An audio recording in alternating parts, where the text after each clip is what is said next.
Assalamualaikum warahmatullahi wabarakatuh. Selamat malam kepada Ibu Puji Hadianti selaku dosen pengampu mata kuliah penyuluhan pembangunan berkelanjutan. Saya Filzah Amelia Syaputri akan menampilkan sebuah penyuluhan teruntuk warga Kelurahan Kota Bambu Selatan. Yang mana penyuluhan ini saya beri tema yaitu pengelolaan sampah melalui program 3R, Reduce, Reuse, dan Recycle.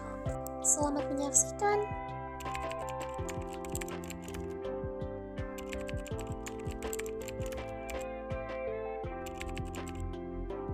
Assalamualaikum warahmatullahi wabarakatuh. Waalaikumsalam warahmatullahi wabarakatuh. Gimana nih kabarnya Bapak Ibu sekalian? Alhamdulillah. Sebelumnya makasih banyak untuk Bapak Ibu ini juga adik-adik yang sudah menyempatkan waktunya untuk hadir di dalam penyuluhan kali ini. Dan sebenarnya penyuluhan kita kali ini nggak ribet-ribet banget ya Bapak Ibu, kita langsung ada prakteknya, dan mungkin di sini saya jelasin sedikit mengenai tema yang bakal saya sampaikan, yaitu tentang pengelolaan sampah melalui program 3R. Mungkin Bapak Ibu ada yang pernah dengar nggak program 3R itu apa sih? Belum ya? Belum pernah sama sekali. Nah, jadi program 3R ini kan ada yang namanya Reduce, Reuse, sama Recycle. Yang mana Reduce ini kan kayak pengelolaan kembali ya antara sampah-sampah, mendaur ulang, bahkan juga ada yang namanya menggunakan kembali dari sampah-sampah yang sudah kita lakukan. Mungkin dari sampah sendiri ya, di pandangan Bapak Ibu tuh kayak gimana sih? Ada yang bisa jawab? Bikin penyakit sampah. Ya, banyak yang Benar, pasti banyak banget ya. Tapi kalau dalam pengelolaan ibu rumah tangga, sampah apa sih yang biasa sering ditemukan? sampah plastik, terus sampah kayak Sampah sayuran, sayuran busuk. Nah, pasti banyak banget kan dari sampah-sampah kayak gitu. Nah, di sini makanya saya membuat program yang mana kita bakal satukan lah. Sampah-sampah kan pasti ada dari faktor lingkungan, faktor kehidupan, bahkan dari faktor manusia itu sendiri kan pastinya. Nah, dari program 3R ini maka perlunya nih sebuah identifikasi bahwa perlunya Bapak Ibu memiliki sebuah wadah sampah di rumah untuk mengantisipasi dari sampah-sampah itu sendiri. Contohnya itu ada seperti ini. Nah, contohnya ini ada sampah organik, non-organik, dan juga sampah B3 atau sampah beracun. Sampah ini ada yang tahu nggak sih perbedaannya? Sampahnya betul sekali. Nah, di sini saya ada contoh-contoh kayak gini ya. Ini ada sampah plastik, ada sampah tisu, plastiknya juga ini ada headset. Itu masuk ke sampah apa? Organik ya. Organik berarti sampah basah, yang mana dari sampah basah ini bisa kita jadikan sebuah pupuk kompos untuk yang lebih bermanfaat untuk kehidupan kita. Nah, kalau dari batu baterai, tiga betul sekali, ini merupakan sampah yang berbahaya atau beracun karena menyebabkan suatu peledakan di dalam proses sampah itu sendiri. Dan mungkin di sini pasti Bapak Ibu juga udah pada tahu kan dari sampah plastik itu masuk mana? Nah, ya betul sekali, dari sampah non organik. Nah, perlunya itu dari ketiga wadah tempat sampah ini supaya Bapak Ibu bisa lebih mudah nih mengidentifikasi mana sampah yang harus digunakan kembali, yang harus didaur ulang, sehingga kita juga bisa mengantisipasi penyakit-penyakit atau beragam masalah yang ditimbulkan dari sampah itu sendiri. Saya bakal memberi suatu cara gitu ya mendaur ulang sampah, karena sedotan itu pasti kan masih banyak banget ya dibikin sampah gitu kan ya, masih banyak banget orang yang membuat tes tapi sedotannya ini kayak dibuang gitu aja, padahal kan sedotan ini susah sekali untuk diuraikan dalam sampah. Nah, maka dari itu kita bisa nih membuatkan sampah menjadi harga jual yang tinggi, yang mana menjadi suatu kerajinan bagi Bapak Ibu, juga bisa memperbaiki taraf hidup masyarakat. Setelah menjelaskan pengenalan materi dari program yang saya buat, saya di sini memberikan sebuah contoh bagaimana cara menggunakan sedotan ini sehingga bisa dihasilkan kerajinan-kerajinan yang unik. Nah, kira-kira dari Bapak, Ibu, dan juga Ade, apa pernah membuat suatu kerajinan dari sedotan? Ada. Oh, mungkin boleh dengan Ade siapa? Oke, nah pernah membuat kerajinan sedotan ini digunakan dari apa? Buat bunga, buat dan bahan lain. Iya, kerajinan berarti udah banyak banget sebuah kerajinan dari Ade sendiri yang sudah dibuat ya. Saat ini saya mendampingi para warga masyarakat untuk membuat sebuah kerajinan bunga yang sangat unik ini pastinya. Hingga warga masyarakat pun menjadi antusias sekali bagaimana sih cara membuat kerajinan yang unik ini. Dan pastinya tidak perlu khawatir bahwa kerajinan unik ini bisa digunakan sesuai dengan selera masing-masing loh. Menarik bukan? Sudah terlihat bahwa warga berhasil untuk membuat bunga yang lucu ini. Dan di sini para warga masyarakat juga membuat dari batang-batang atau tangkai-tangkai yang digunakan untuk mempertahankan bunga tersebut. Sehingga kerajinan ini bisa dihasilkan suatu produk yang sangat menggemaskan sekali. Terus dari sebuah ini kita harus masukkan. Wah, tidak hanya untuk digemaskan saja loh, tetapi juga bisa dijual. Karena dari hasil jual ini bisa membantu taraf hidup ekonomi masyarakat sekitar. Nah, akhirnya sudah jadi. Bagaimana Bapak Ibu?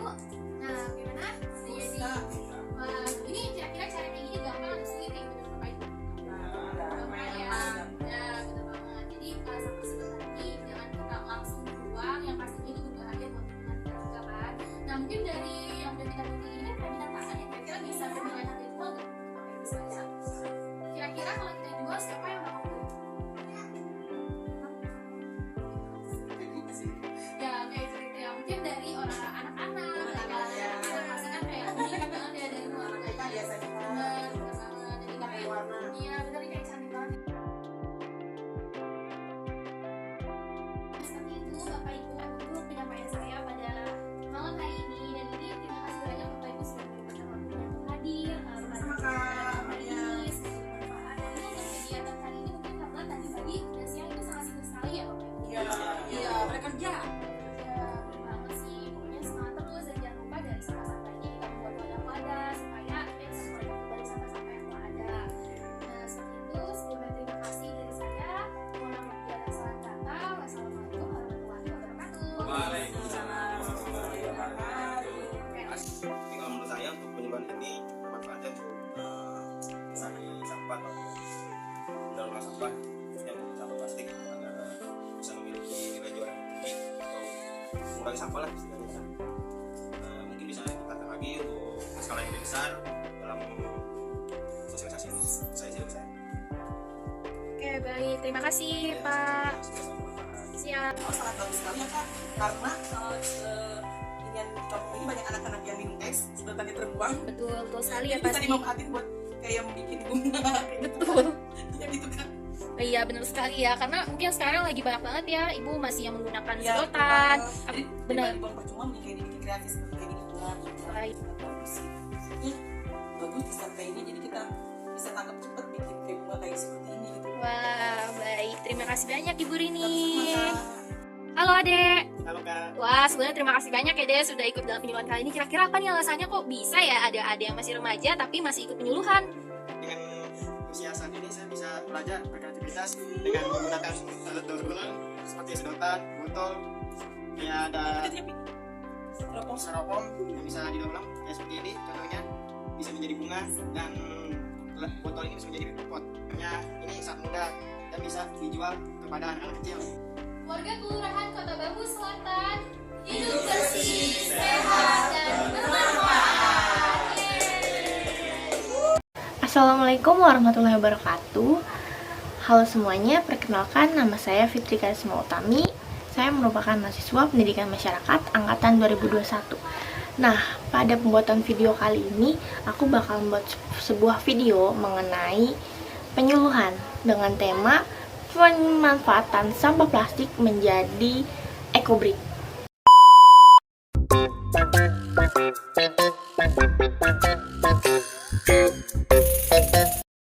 Assalamualaikum warahmatullahi wabarakatuh. Selamat pagi menjelang siang kepada Bapak dan Ibu sekalian semuanya.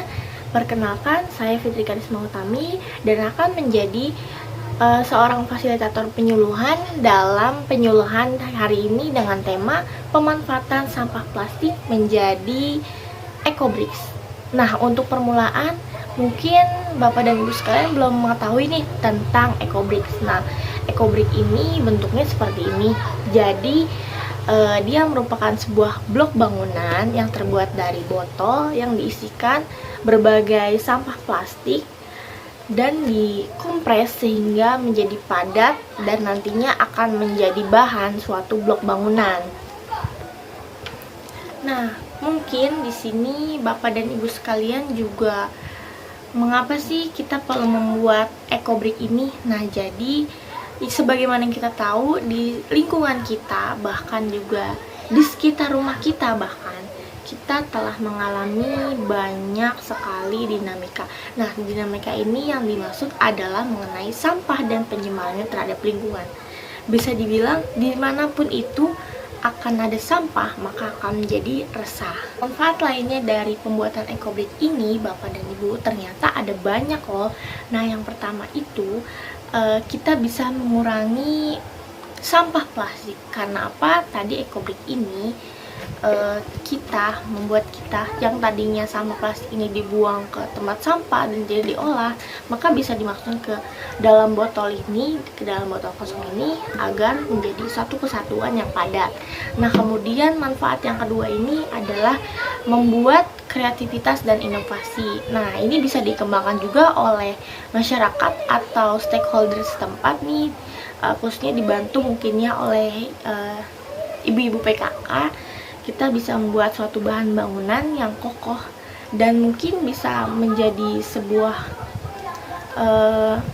inovasi ataupun sebuah terobosan baru agar di lingkungan kita ini mengurangi sampah plastik, tapi juga kita membuat sesuatu yang baru gitu. Nah, manfaat yang ketiga itu yang tadi seperti yang saya bilang, ini bisa menjadi suatu alternatif bahan bangunan. Karena setelah dikokohkan tadi, ecobrick itu tidak akan mudah terurai seperti kertas atau misalkan bahan kimia atau daun-daunan atau bekas buah-buahan busuk gitu. Terus yang keempat, manfaat pembuatan ecobrick ini tentunya kita bisa melakukan kolaborasi antara Bapak dan Ibu sekalian sebagai warga dan juga kepada stakeholder setempat, atau kita bisa diperluas sebagai partisipasi dan kolaborasi dari masyarakat.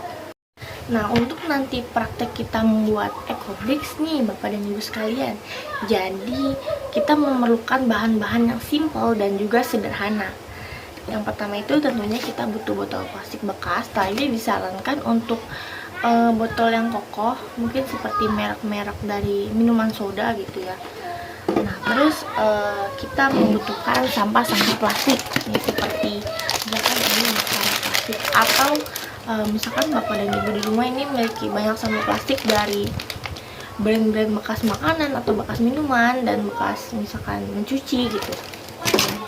Terus untuk alatnya ini sebenarnya sederhana juga. Kita hanya membutuhkan tongkat pemadat itu untuk memadatkan botol nanti ke dalam plastik ke dalam botol. Terus juga nanti kita butuh gunting atau pisau. Nah, gunting atau pisau ini kita manfaatkan untuk memotong lebih kecil sampah plastik yang akan kita masukkan ke dalam botol. Nah, untuk yang ketiga ini ada timbangan. Kalau timbangan ini opsional. Untuk apa? Karena satu botol plastik ini mungkin akan ditimbang. Jika beratnya sama, maka bisa digabungkan nanti seperti ini dan akan disatukan menjadi, misalkan kita ingin membuat bangku gitu. Nah, itu bisa. Nah, gimana sampai sini Bapak dan Ibu semua? Apakah ada yang mau ditanyakan atau mau menanggapi nih? Silakan. Atau ingin berbagi pengalaman, sharing-sharing, silakan saja kepada saya. Saya mau tanya, Neng, jadi kalau misalkan kita masukin selain sampah plastik tadi itu berarti nggak bisa? Kayak misalkan nanti kita masukin kertas gitu atau misalkan kardus gitu. Soal di rumah saya banyak, Neng.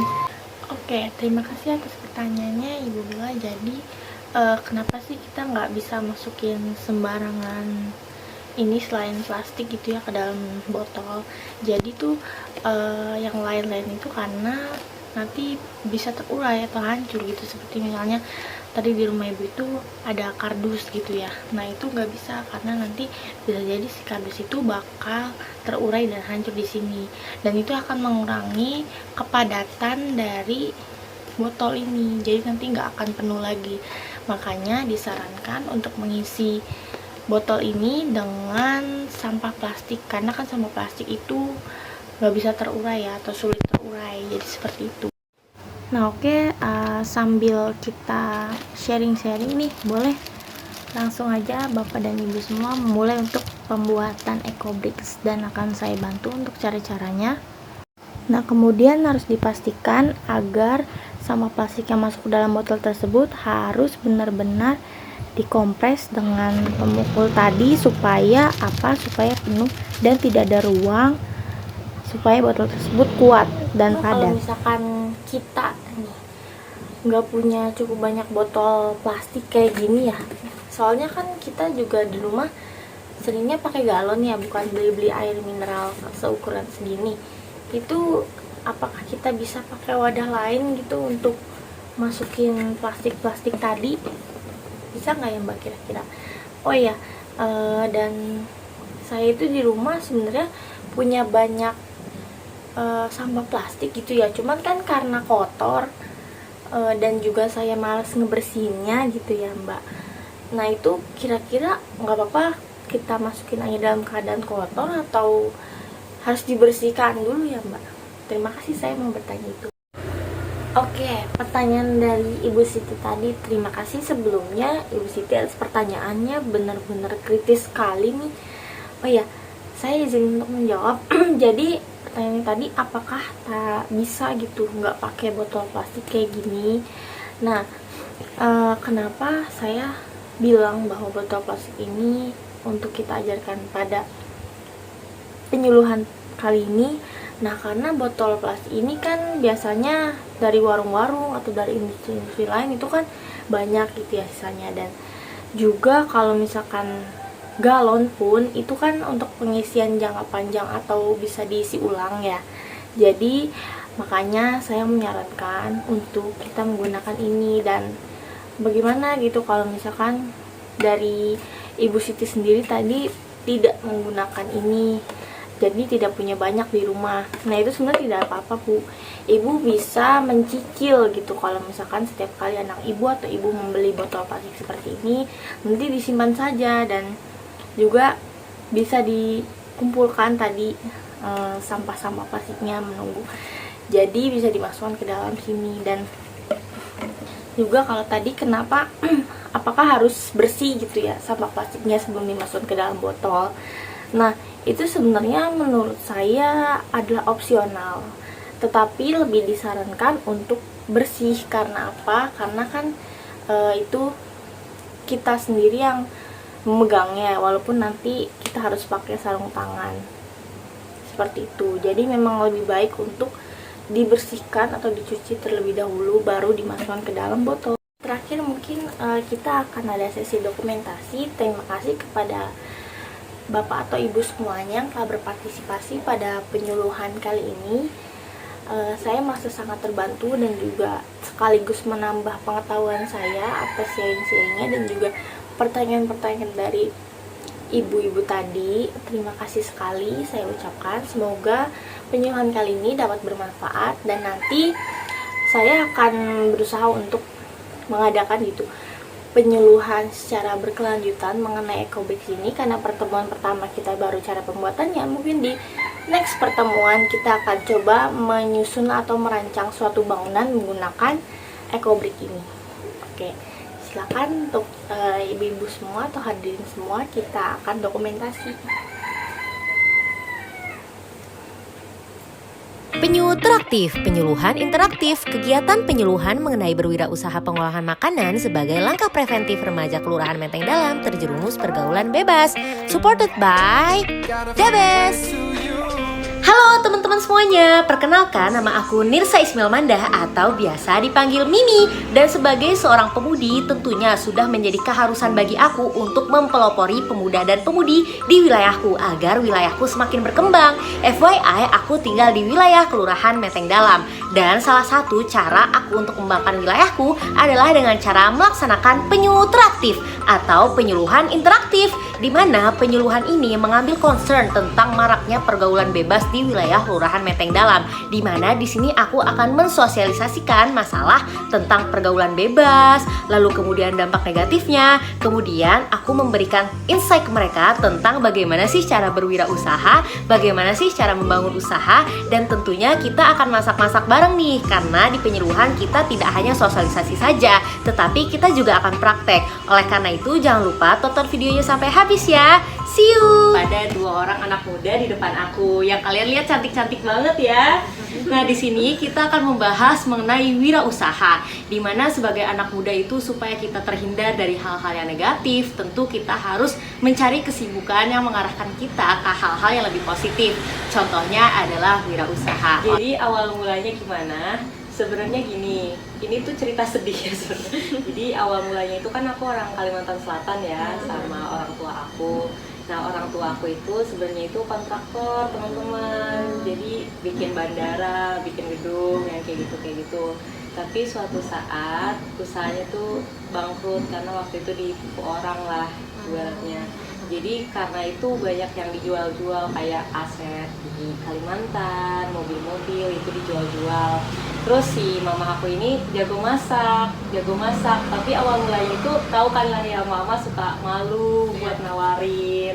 Terus aku bilang, "Ma, nggak apa-apa kalau misalnya mama mau jualan makanan, aku nggak malu kok. Aku mau kok bantuin mama, nggak apa-apa," gitu. Jadi akhirnya setiap mama aku bikin makanan, aku tawarin ke teman-teman aku. Terus mama aku jadi bisa dibilang sebagai orang yang pendirinya gitu ya, karena kan emang mama aku yang jago masak, kalau aku untuk pemasarannya.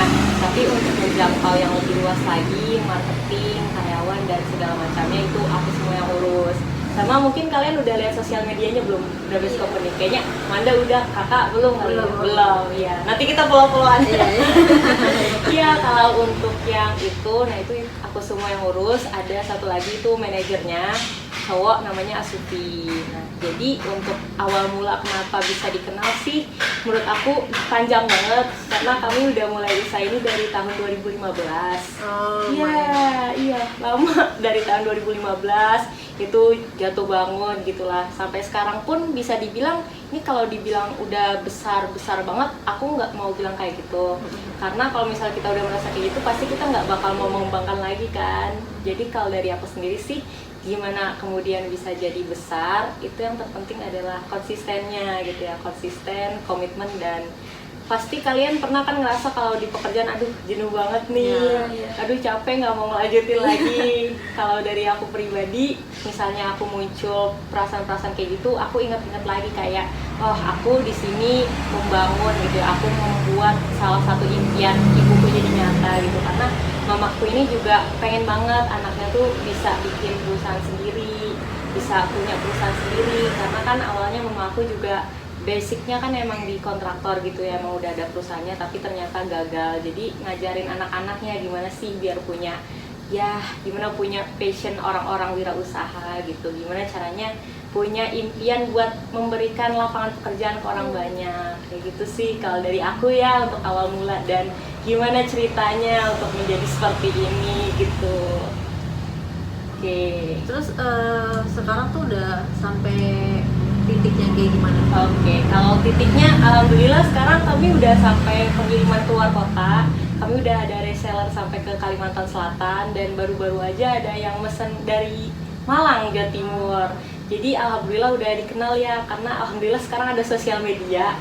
Karena kalau cuman ngomong-ngomong aja kan kayak tatap muka agak susah kalau penjualan, tapi alhamdulillah karena udah ada sosial media, jadi udah bisa langsung ngasih tahu ke orang nih kayak oh ini nih kita tinggal bikin konten, nanti yang lihat kan bisa ribuan, ratusan, nanti orang tertarik.